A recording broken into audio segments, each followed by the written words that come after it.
Imagine you're a healthcare professional and you're about to speak to a patient who is anxiously waiting for test results for a condition they are concerned they might have. How would you approach this situation? For example, a mental health nurse had to tell a patient that he was tested positive for COVID.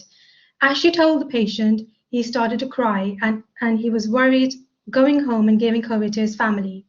The nurse said to him, I know how you are feeling. I work with people who have been tested positive and I'm here to help.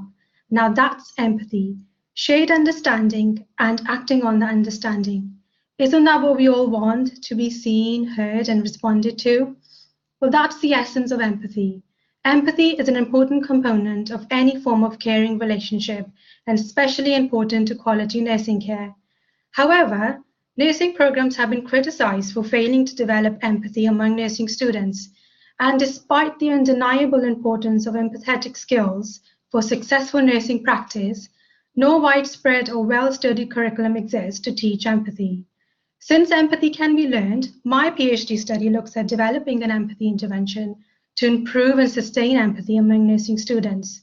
To develop an empathy intervention, my PhD study has 3 phases following the Medical Research Council framework, as you can see on the screen, which is a guidance for developing and evaluating complex interventions.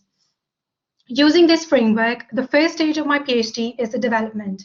So far in my PhD, I have completed the phase 1, where I developed the empathy intervention using stories from NHS staff members reflecting on the experiences of demonstrating empathy during the COVID-19 pandemic.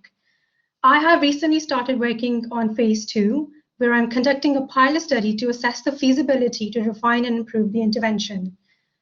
Once I have finalized the intervention, I will then conduct a phase 3 of my study, where I will test the effect of the intervention among larger scale of nursing students to see whether the intervention has improved and sustained their empathy levels. Everyone knows empathy is important, but recognizing it in real life can be a challenge, especially in the context of this pandemic. Therefore, I decided to develop an empathy intervention using COVID-related stories, because stories have the power to show and build empathy. Finally, my contribution to knowledge is that I hope to develop an empathy intervention which will raise awareness for the need for empathetic care within the healthcare service. Thank you very much for listening. Any questions?